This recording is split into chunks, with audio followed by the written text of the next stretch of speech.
Well, good morning, everyone. Thank you very much. It's such a pleasure to be here, Jim. Thank you for the very kind introduction. I think he probably made up most of that, but it sounded really good. Thank you.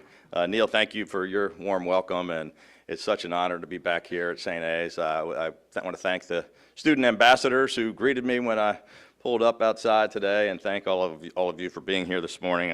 I got to give a shout out to the New England Council and the New Hampshire Institute of Politics, and I want to thank President Favazza and St. Anselm for giving me this opportunity, and I'd like to thank every one of you for taking time to be here this morning. First thing I'll say is that those wooden eggs are really hard to sign. You know, I've signed a lot of things. I've signed shirts and hats and baseballs and footballs, but wooden eggs probably take the cake. You know, my handwriting is bad enough on a piece of paper on a flat table, but that was quite a challenge, but it's a wonderful tradition nonetheless. This is my second time speaking here at Politics and Eggs, and I'm so honored to be back here again. I'm surprised that they invited me back again. Usually I come one time and they kick me out, but thank you for having me. Once again, it's really great to be with you. It's the third time in just a few months that I've been spending time here in New Hampshire, not just because it's a beautiful state this time of year, and the leaves are changing. We haven't started to see that in Maryland yet, so it's a great time to be here and meet some wonderful people. But obviously, New Hampshire plays a unique and important role in shaping our nation's future, and New Hampshire should continue in that role as the first primary state in the nation.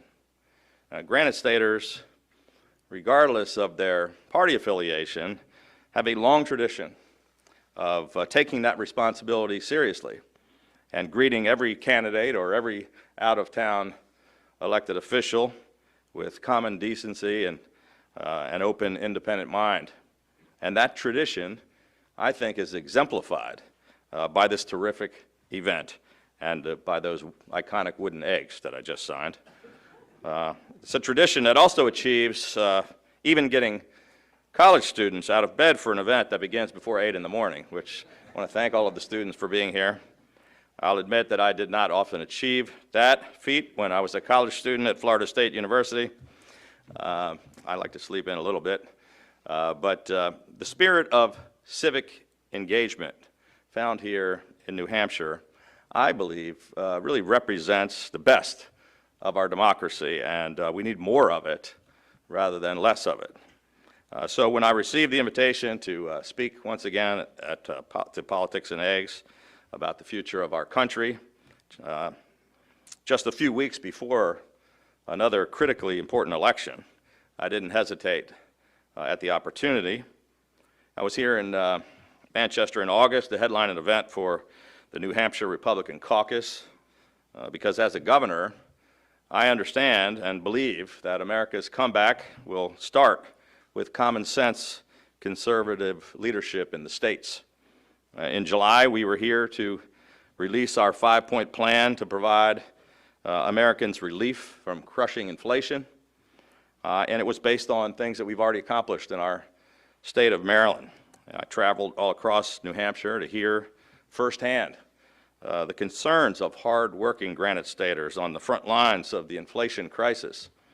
I toured Novel Iron Works, a second-generation family-owned steel fabricator in Greenland.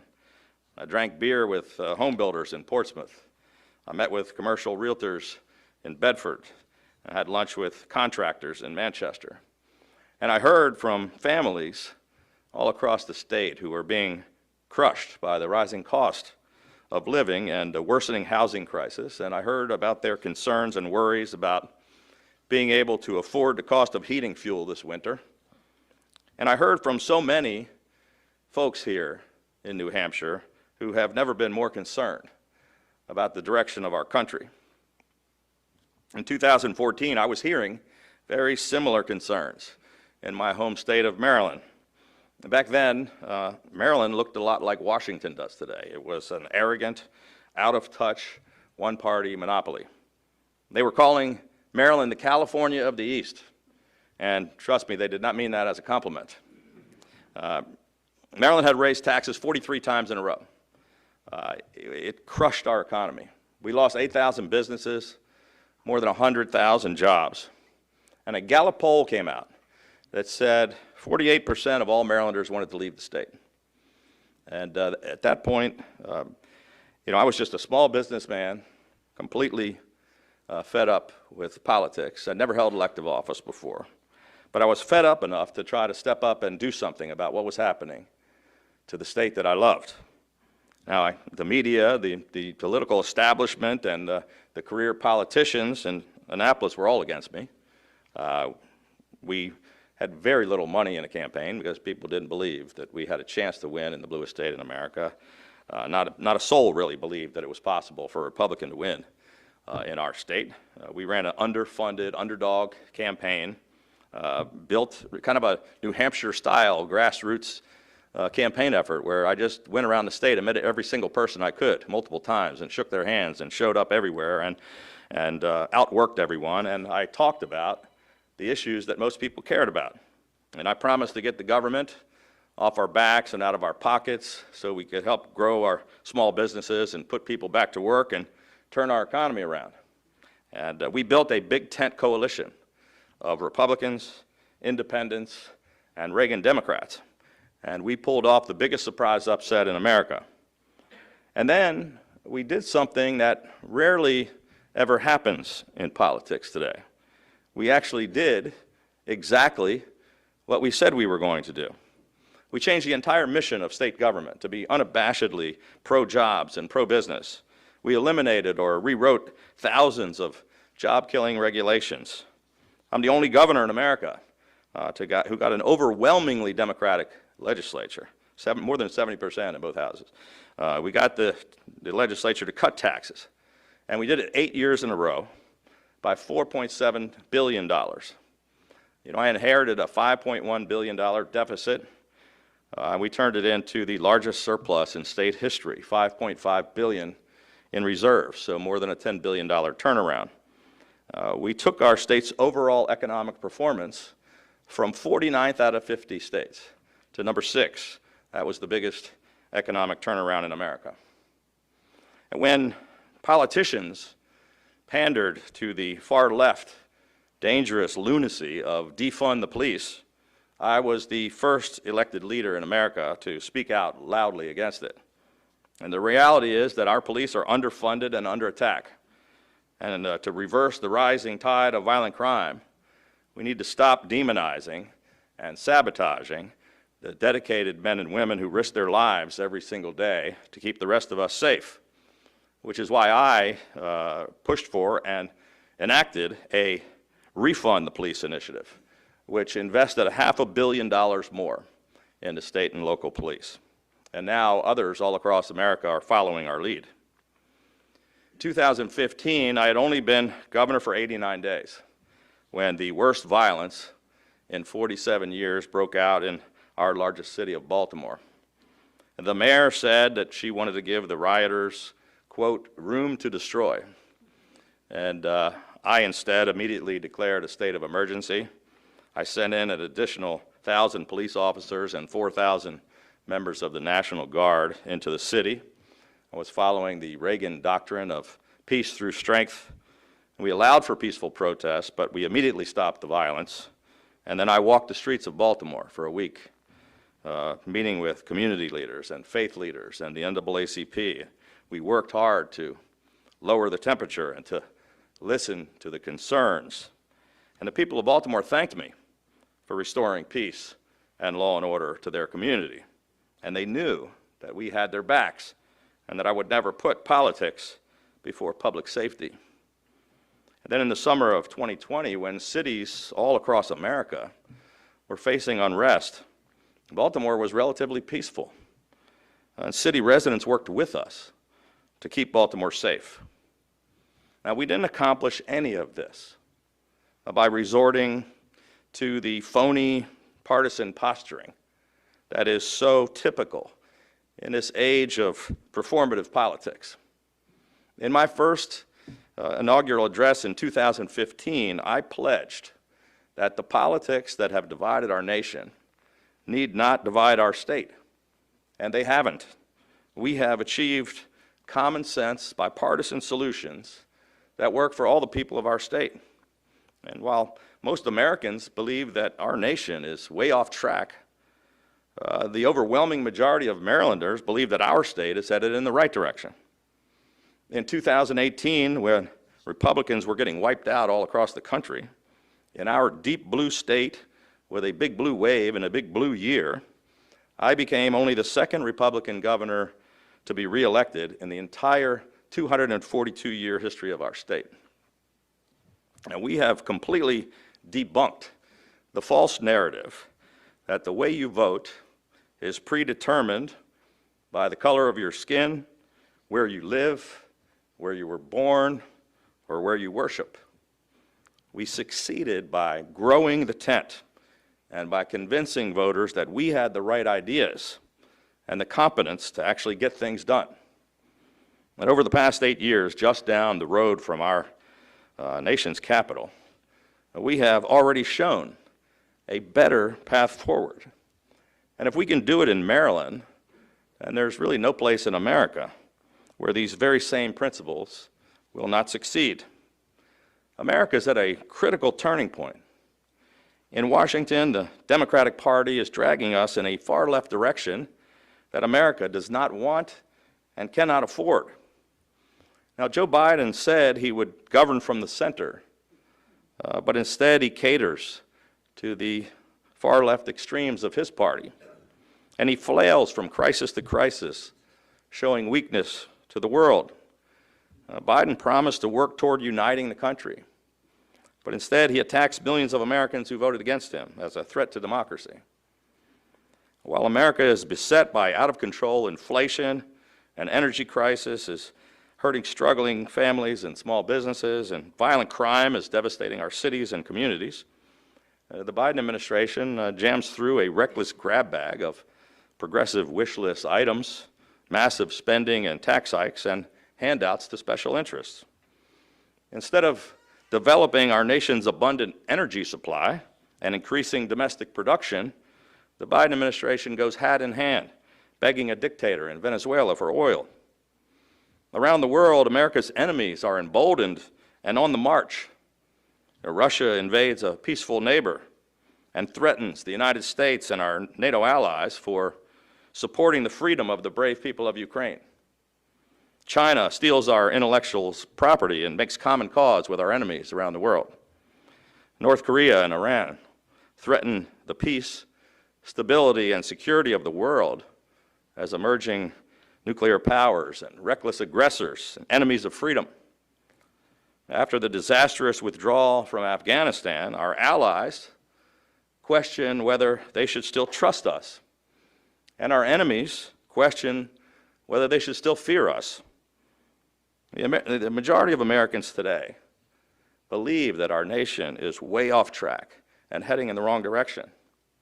Most Americans are thoroughly convinced that we are hopelessly divided, that our political system is fundamentally broken, and that Washington is completely dysfunctional. The voices of what I would call the exhausted majority are ignored in deference to the demands of the loudest and angriest few who seem hell-bent on tearing America apart. And when so many Americans feel that neither party is delivering for them, the result is unrestrained, toxic politics, rabid tribalism, and hatred of the other. And neither side really seems to want to make progress. They'd rather make demands and win arguments on Twitter. And look, I'm willing to stand up and fight for the things that really matter, but not for status quo politics as usual, and not to perpetuate polarization and paralysis. America needs workhorses, not more show ponies.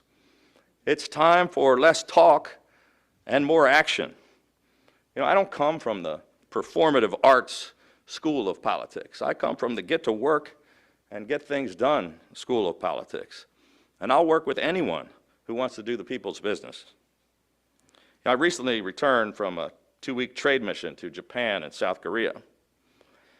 And everywhere I went, I heard from our allies who still believe in America, but they worry that America is too divided to believe in itself. They see politicians in both parties who no longer have confidence and faith in the American people, and those who doubt whether we can or should still lead the free world. They see politicians who simply find scapegoats to blame for their own problems and failures. Look, we aren't going to fix any of this by catering to the extremes and the loudest and angriest voices. We do it by standing up against the extremes and for the majority of Americans. We do it with a hopeful, positive vision for America. The divisiveness and dysfunction that we see every day in Washington only makes our country weaker. Our nation's true strength comes from that exhausted majority of Americans who are united in defense of the values that make our nation great. Most Americans understand that there's nothing compassionate about a breakdown of law and order. Strength is compassionate when it's in the service of protecting others. Most Americans believe that we should finally demand real fiscal responsibility from Washington. They want to stop raising taxes, reduce job-killing red tape, and restore American energy independence. Most Americans want parents to have more choice in their child's education. And they think that we should address the college debt crisis by making college more affordable and expanding access to opportunity, not by transferring debt to hardworking taxpayers. Most Americans want us to stand up for our allies and stand up to our enemies, not abandon our allies and appease our enemies. Ladies and gentlemen, despite our imperfections and all of the serious challenges that we face, America remains the greatest nation on earth. You know, people all across the world still yearn to come here, to become Americans. The rest of the world still looks to us for leadership and inspiration. I would say just ask yourself, even on our darkest days, where on earth would you rather live than the United States of America? Americans are not tired of freedom and democracy. They're tired of failed leadership, and they're fed up with politicians who put their own self-interest before America. Those of us blessed by your trust should give you a government that doesn't act as if it's something apart from you, but one that is of the people, by the people, and for the people. A government that appreciates that no one of us has all the answers or all the power. A government that tolerates contrary views among a diverse citizenry without making them into enemies or doubting their patriotism. A government that can discuss and debate with as much civility as passion, and with a view to persuade, not to intimidate, to encourage, not to demonize or defeat. A government that can take on the big problems and make things better for all our citizens. A government that all of America can be proud of. Ladies and gentlemen, the best days of America are still ahead of us. We can change our nation for the better so that America can once again be that shining city on a hill. There is a better path forward if only we have the courage to seize it. Thank you. God bless you, and may God bless the United States of America. Thank you.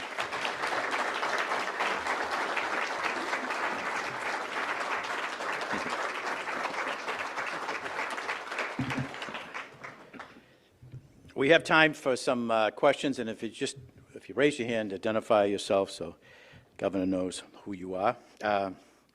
Governor, just a couple of questions. President Biden moved to cancel federal student loan.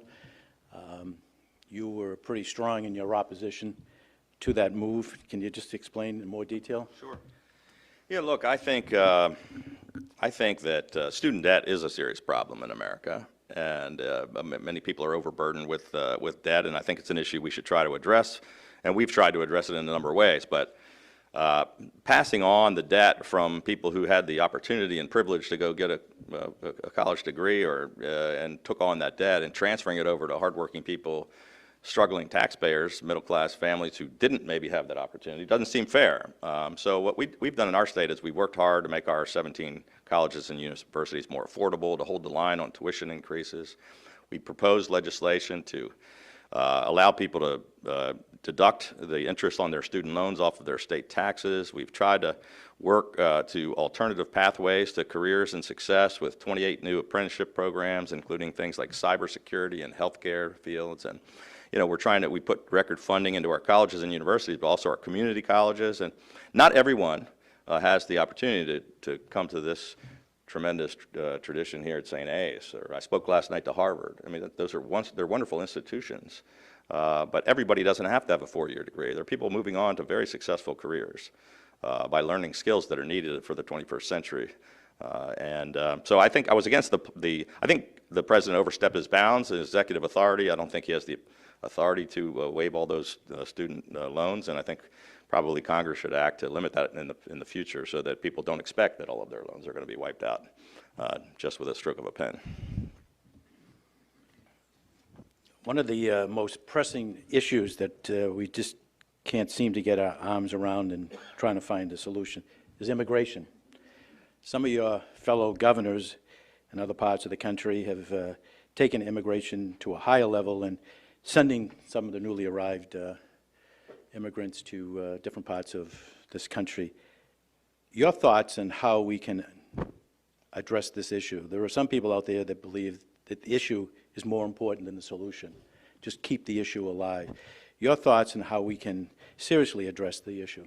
And what do you think of your colleagues, of other governors, Texas, Florida, using this immigration issue?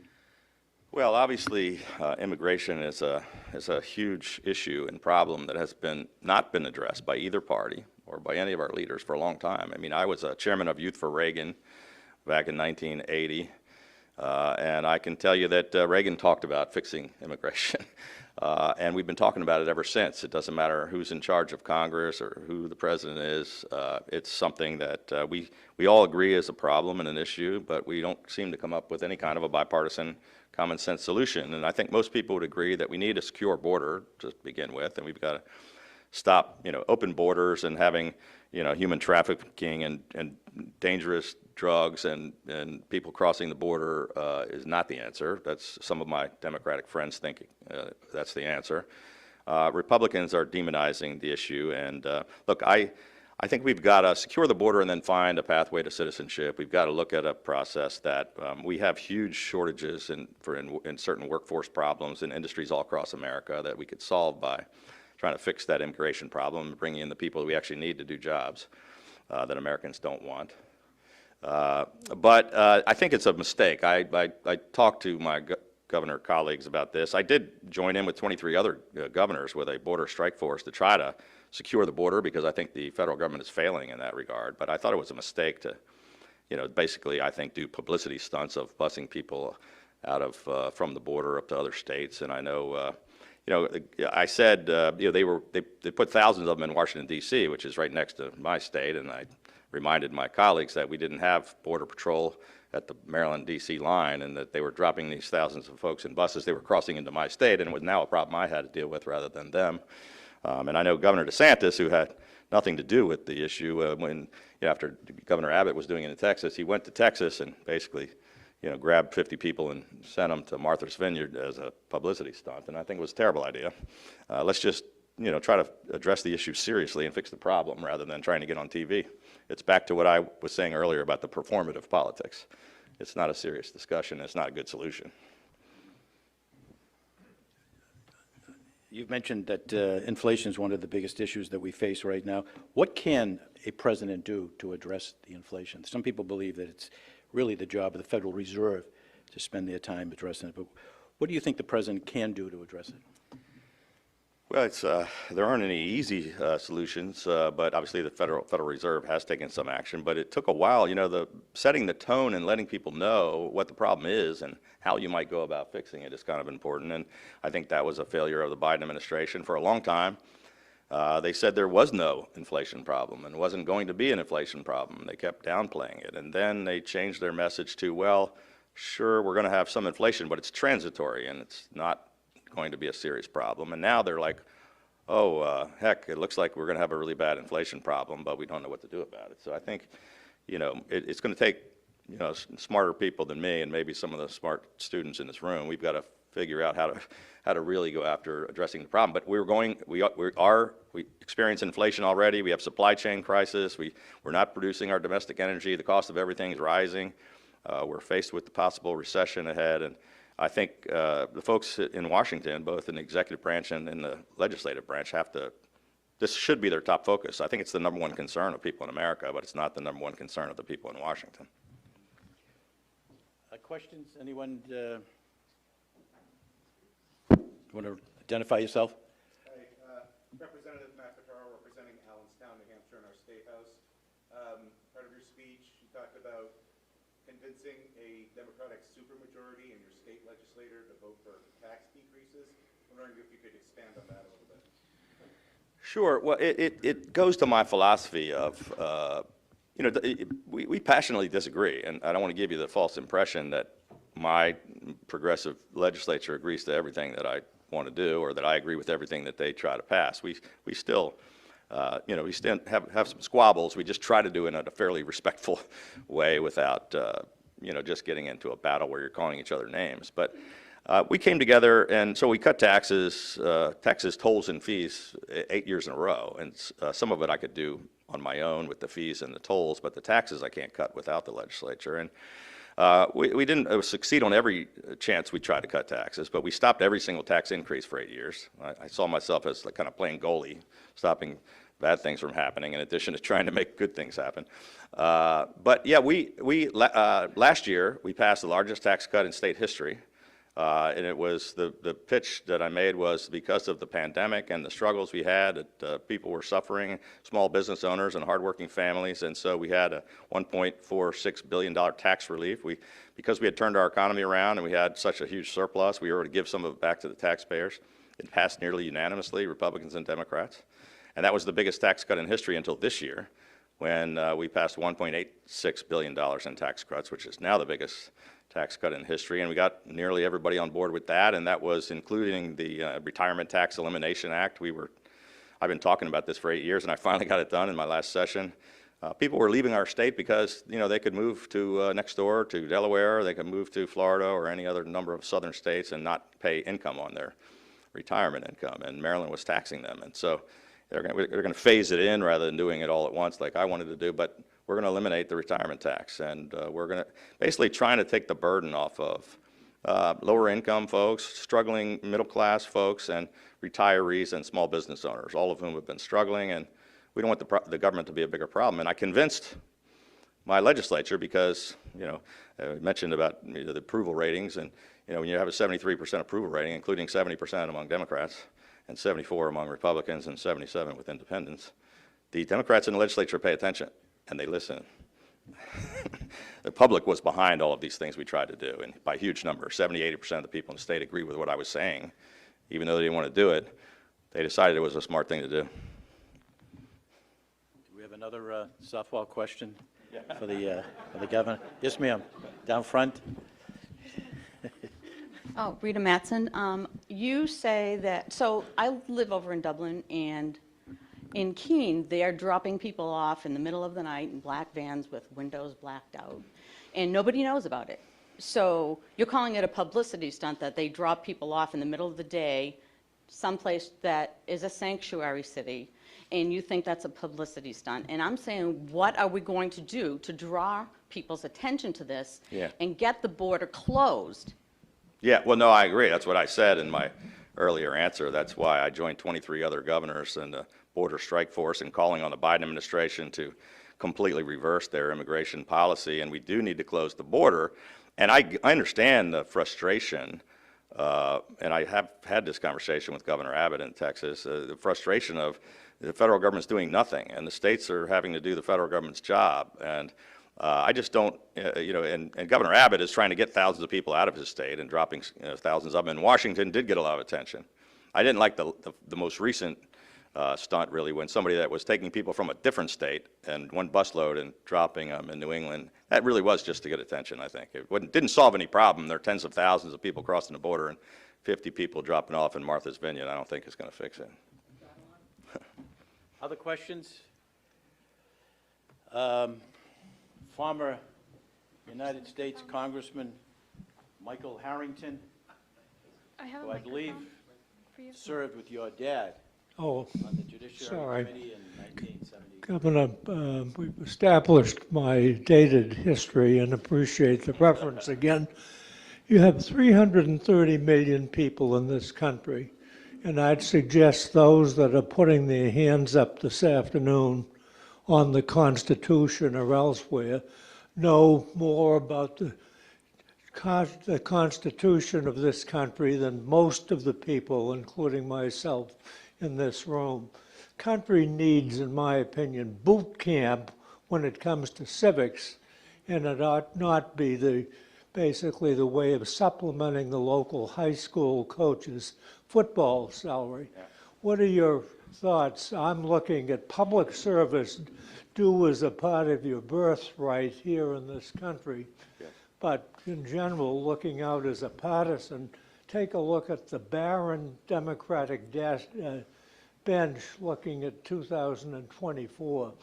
Any way you want to handle it, I'm not attempting to broaden it universally, but I think the audience is still a part of those that could plead nonfeasance, but certainly we need more focus substantively on the Constitution itself and the meaning of it.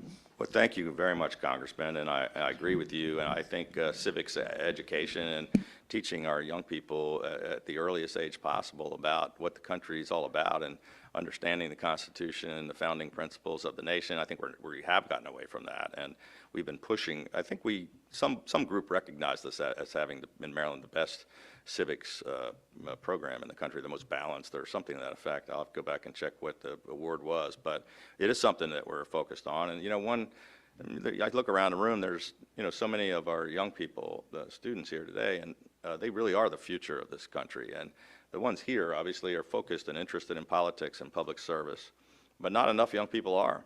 And we're not going to be able to solve I'm not going to solve all these problems, and Congressman, you and I are not going to be able to fix it, but this next generation is going to have to. They're going to be inheriting some serious problems, and the country's kind of a mess right now. And so it does give me hope that there are young people focused on these things, and I think we do need to focus more on bringing people back to basics in our school systems. And I think that's part of the push. A lot of people are pushing, the parents are getting more involved in local school systems. And I think that's one of the issues. I hear from people across the country that kids aren't learning the things they should be learning. Other questions for the governor? Yes, ma'am. Andrew Hessing. Thank you. Governor, I'm Jeannie Card, and I'm going to say that I'm with the exhausted majority, Yeah. who you mentioned so many times. You don't look exhausted, but I am exhausted for all the reasons that you enumerated. I wonder, when you're talking to foreign leaders and they're expressing this concern about America and how divided we are and our ability to lead the world, what do you tell them? well, I gave a very similar message to what I told you. I said, yes, we do have issues and problems in America. We are divided, but we're not as divided as it seems. I think we're more divided than we've ever been. But I think I think there's more that unites us than divides us, and I think that these are issues that most people are frustrated about and want to try to fix. But yeah, I met with President Yoon, President of South Korea. I met with the foreign minister and the economic minister there. I met with the foreign minister in Japan. And they do see us as their most important ally, and they do look to us, and they're concerned. They weren't saying we're done with America. They all asked me, and I met with the the leaders of most of the largest corporations in Korea and Japan, the chairman of many of the big companies, and all of them expressed same kind of concerns. And it was basically like, what's going on in America? What are you guys going to fix this? Is everything okay? They're like checking in on us, like, well, how do we help you, fix those problems over there?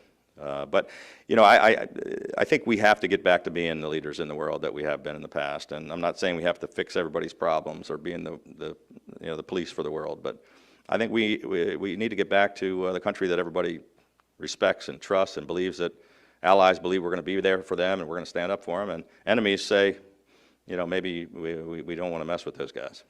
Peace through strength, like Reagan would say.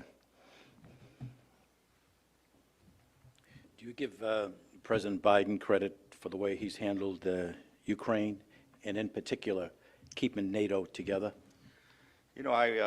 I don't want to, criticize the president in the middle of a situation like that.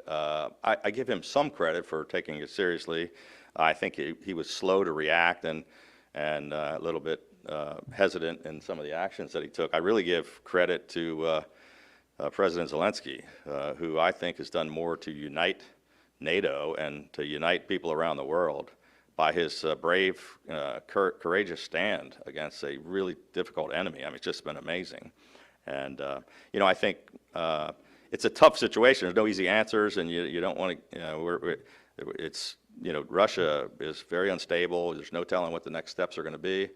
But I wish that the president had acted sooner and stronger with the sanctions, and rather than kind of one little bit at a time and then saying, well, maybe now we'll do a little more, maybe now we'll do a little more. We should have given them the weapons and should have cracked down on the sanctions, I think, right away. Maybe we could just spend a minute and put your political hat on. You seem to be taking a tentative approach towards making a decision on your future. I assume you will not make a decision on your future political career until after your term ends in mid-January.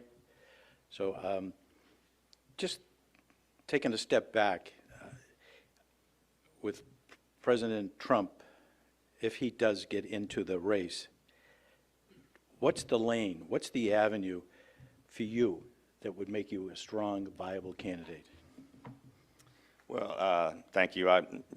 Maybe I've reached a conclusion here today after listening. No, I'm just teasing. Make a big announcement. This is a great place to do it, I guess. Look, I have actually never said I was going to be a candidate for president. Obviously, I'm traveling around the country. I've been to about 25 different states, and I'm listening to people and trying to get a feel.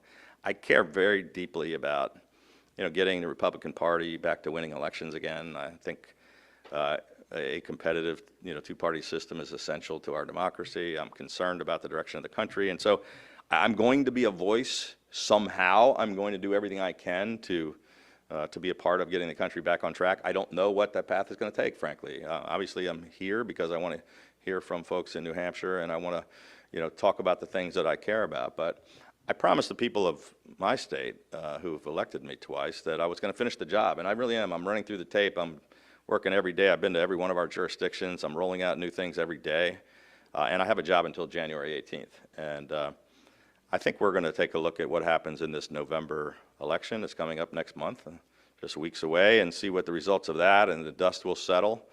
I'm going to be holding kind of a leadership summit, Annapolis Leadership Summit at the end of November, and inviting thought leaders from around the country together to try to talk about the path forward and what we can do to get the country moving in a different direction. And then, I think there are 15, 20 people that are potentially thinking about doing this. I would say every member of the U.S. Senate, every member of Congress, and every governor probably thinks they might have a future in politics, and I'm not sure, but yeah, in most of the discussions, and it really hasn't been me, but people usually mention me in the top, as a potential candidate, and I'll say that I promise that after I'm done being governor, I will take a look at that, but I'm not here to convince you that I'm on that path quite yet. I want to be in position, and if it's not me and I don't see a path, I want to help who I think is the strongest possible candidate, and I think it's really important. And back to about whether President Trump runs or not,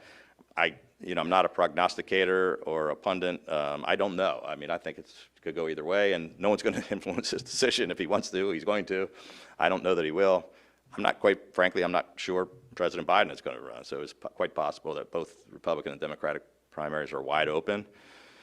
And the Republican, where is there a lane? I don't know. That's part of what we're trying to find out. Look, I think there are probably 10 people that want to be the next Donald Trump, and I think there may be a different lane. And if you look back to the 2016 election, I think that Donald Trump won most of the early primary states with 20 or 30%. I mean, he didn't win a majority, but there were so many people dividing it up. It's quite possible, but in this next election, there could be a bunch of people fishing in the same pond, dividing it up. And maybe there are 20, 30% right now that want to go in a completely different direction. So we'll see. Has anyone approached you about maybe running as an independent in '24? There are people, I think the fastest growing segment right now are independent voters. They're leaving both parties in droves because lifelong Democrats are saying that the parties move too far to the left.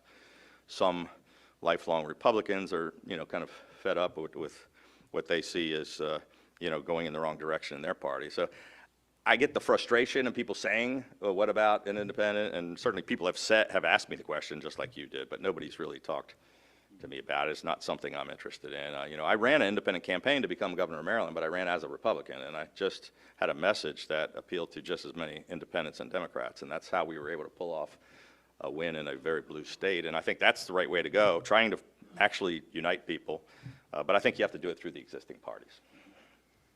And my final question is, if Donald Trump were the nominee of the Republican Party in 2024, would you endorse him? No, I didn't endorse him last time, and I don't see anything that has convinced me to do otherwise. Okay. With that, all my questions have been answered. I want to thank the governor for stopping by. I have a feeling that if you're at the Iowa State Fair and you're at, at the Politics great and Eggs. workshops. I heard. So obviously you are thinking in the back of your mind about your future. But we want to thank you for not only being here, but doing all the great work that you have done and continue to do in your great state. And it's extraordinary, really, with government so divided today. And as the governor alluded to, I think the legislature's 2-to-1 Democrat in Maryland. And for him, the governor, to have a 73% favorability is extraordinary because not only is he popular, but he's effective. And he's making change that people across the board in Maryland approve of. So you have a very strong record to be proud of, and we're proud to have you here today. I have a feeling we're going to see more of you in the future, and if we do, you might need a little overnight bag, and here's a Politics and Eggs. Very Okay? good. Come on, thank you. Let's get it. All right, get a picture. Picture here.